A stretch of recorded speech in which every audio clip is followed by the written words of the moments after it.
श्री शिव महापुराण की जय। बोलिए गजानंद भगवान श्री गणेश जी की जय। भगवान श्री देव देवेश्वर प्रभु महादेव को प्रसन्न करने वाला माह प्रारंभ हो चुका है। जिस माह को बड़े प्रसन्न चित भाव से भक्त श्रावण मास के रूप में जानते हैं। श्रावण मास यथा नामे तथा गुणे। इस श्रावण के महीने में भगवान देवाधिदेव महादेव की कथा श्रवण करना और भगवान को जल समर्पित करना ही हमें भगवान के चरणों में प्रीति अवश्य मिलेगी।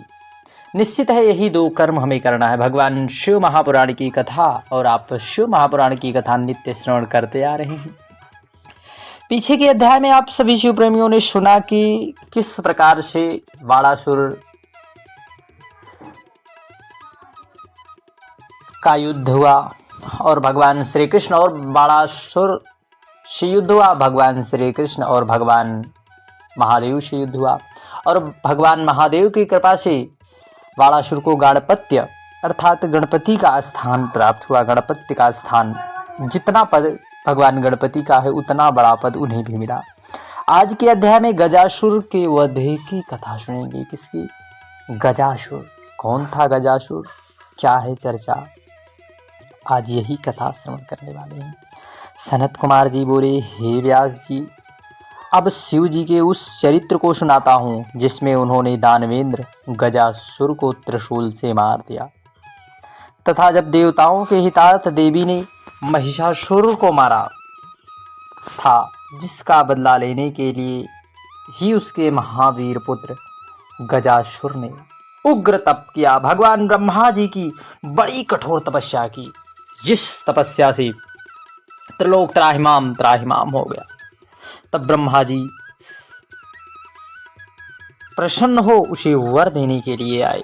जब इस प्रकार ब्रह्मा जी से वर प्राप्त कर वह अपने स्थान को आया, तब उसने सब दिशाओं, तीनों लोक सहित देवता, असुर, मनुष्यों और इंद्रादिक सहित सब गंधर्वों और सर्पों को जीतकर तेज का हरण कर लिया। उसने देवताओं को अपने चरणों में गिराकर प्रणाम कराया। देखिए कितना बड़ा बाहुबल, कितना अभिमान उसे हो गया कि देवताओं तक को उसने अपने चरणों पर गिराया।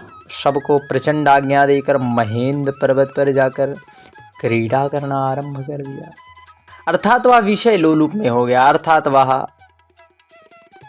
विषयों में उसका मन आकर्षण हो गया।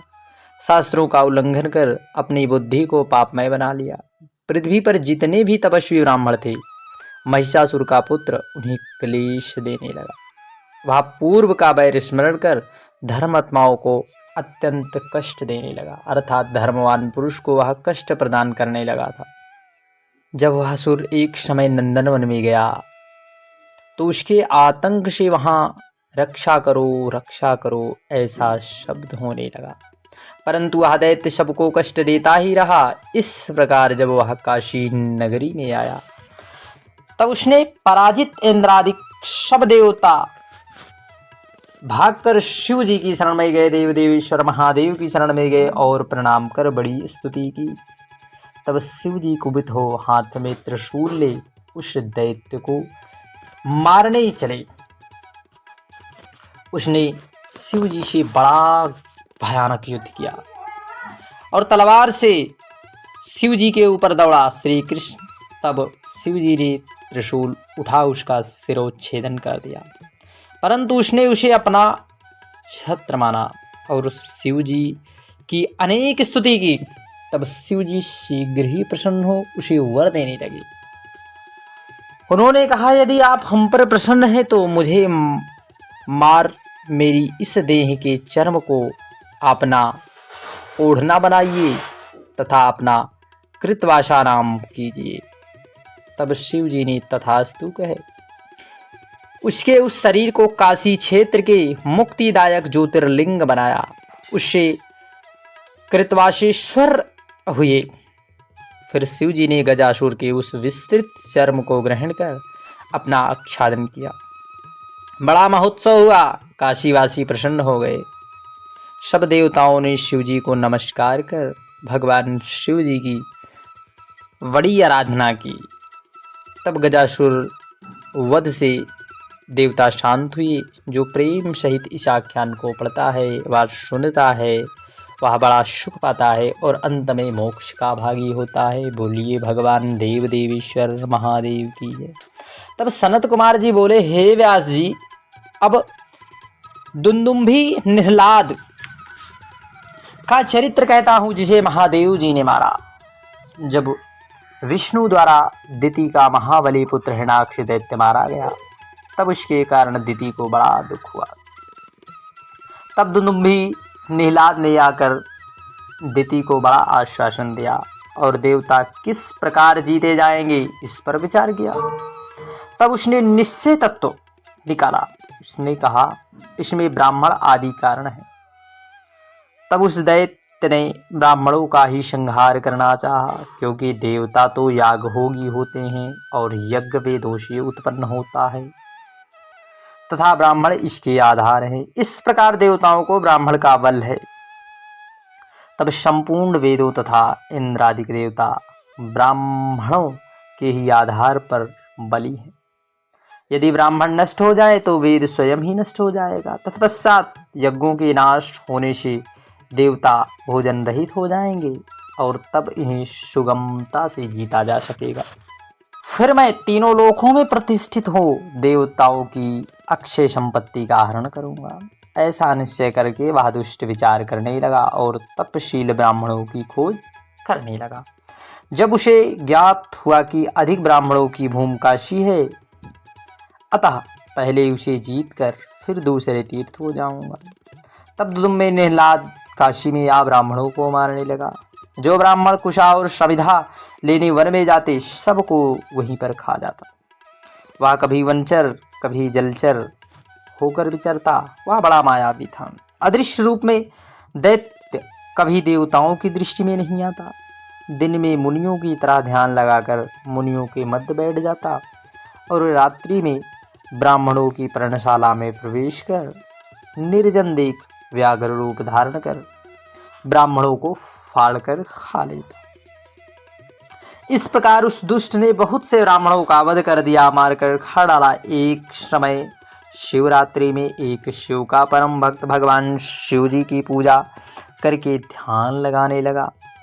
तब वह दैत्य व्याघ्र का रूप धारण कर उसे खाने चला, परंतु ब्राह्मण तो शिव मंत्र रूपी कवच धारण किए था, जिससे वह शिव भक्त को ना खा सका। इससे भगवान शंकर कुपित हो उसे वध करने की इच्छा करने लगे। फिर तो जो हुई उस व्याघ्र रूप धारण कर भीतर जा उसका भक्षण करना चाहा। त्यों ही भक्तों की रक्षा में चतुर्बुद्धि वाले भगवान देव देवेश्वर ब्राह्मण के उसी पूजित लिंग से प्रकट हो गए। बोलिए देव देवेश्वर प्रभु महादेव की जय। शंकर जी के प्रकट हुआ देख वह दैत्य उसी रूप में इतना बड़ा कि पर्वत के समान हो गया, परंतु शिव जी ने एक ही मुष्टिक मारकर उसके जीवन का अंत कर दिया। उसकी भयानक चिघाड़ से आकाश व्याप्त हो गए। ईश्वर उस मरे व्याघ्र को अपनी बगल में दबा लिए। मुनियों ने एकत्र हो जय जय शब्द से शिव जी की बड़ी स्तुति की। बोलिए प्रभु महादेव की जय। भक्तों की रक्षा के लिए बड़ी प्रार्थना की। चंद्रशेखर भगवान प्रसन्न हो ब्राह्मणों से तथास्तु कहे उन्हें निर्भय किया और कहा, जो मनुष्य श्रद्धा पूर्वक मुझे इस रूप में देखेंगे उनके दुख को मैं अवश्य ही दूर करूंगा। तत्पश्चात देवताओं और मुनियों ने अंजलि बांधकर बड़े प्रेम से सुंदर सुंदर वाणियों में भगवान शिव की स्तुति की।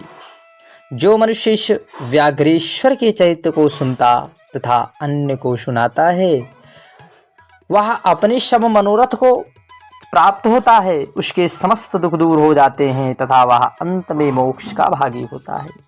वह स्वर्गदायक यशदायक आयु पुत्र और पौत्रों की वृद्धि कराने वाला शिव जी का यह चरित्र उन्हें प्रसन्न करने वाला है।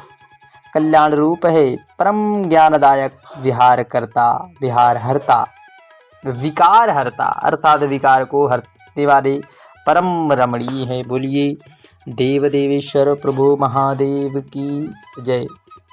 श्री शिवाय नमस्तुभ्यम।